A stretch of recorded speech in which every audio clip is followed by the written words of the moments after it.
Donc, en physique, quand elle nous a dit que, alors il y reviendrait plus tard, ce qu'il n'a pas fait vu qu'elle n'est plus là, c'est pour ce cas. Pourquoi elle a dit qu'elle y reviendrait plus tard et que elle allait pas le faire tout de suite? C'est parce qu'en fait, dans ce cas, le calcul marche pas vraiment. Et en fait, il faut juste faire de la logique. Alors, bon, le calcul, je sais plus, enfin, je fais à chaque fois que par la logique. Mais, euh, mais dans ce cas-là, quoi qu'il arrive, le calcul ne marche pas ou donne quelque chose de assez stupide. Donc en fait, dans ce cas, qu'est-ce qu'on a? On a un Na plus H2O, ce qui nous donne NaOH plus H2. Et donc il faut qu'on retrouve combien on a de Na, combien on a de H2O, et combien on a de NaOH. Et combien on a de H, la réponse, spoiler, c'est 0.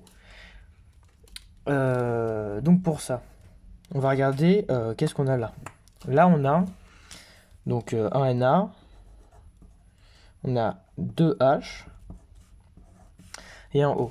Ici on a Na, O, on a H et on a H et H. Ici, les H, ils ne peuvent aller que par 2. Ça veut dire que là, il va forcément falloir qu'on ait un nombre pair de H. Donc pour ça, il faudrait que ici, on en ait 2 de NaOH. Donc si on a 2 NaOH, on va faire en rouge, ça nous donne du coup Na, Na, O, O, H, H, et les deux H qu'on avait déjà tout à l'heure. Et donc, pour avoir ça, ça veut dire que ici on a 2 H2O. Et donc là, du coup, si on a 2 H2O, pourquoi on en a 2? Parce que quand il n'y en a qu'un, on a 2 H, et que là, on en a 4. Donc c'est-à-dire qu'il en faut 2, 2 fois 2, 4. Voilà. Donc ça nous donne 2 H et 2 O. Donc on voit qu'on a bien, je vais essayer de le faire d'une autre couleur, on a bien nos 4 H. Ici il y a 4 H parce que c'est H2 fois 2, donc ça fait 2 fois 2. Hop. On a bien nos 4 H de chaque côté. On a bien nos 2 O de chaque côté. Et là par contre on a 2 Na et là on n'a qu'un seul Na. Du coup on va mettre ici 2 Na, ce qui va nous donner Na et Na. Et on a bien 2 Na ici et 2 Na ici. Et voilà, et du coup en fait ça pour le trouver, faut passer par, par la réflexion et le calcul marche pas vraiment.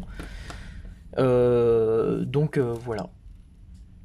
C'est juste pour ça. Et après, de toute façon, la réflexion, ça, vous pouvez le faire pour chacun des calculs, de réfléchir au lieu de calculer.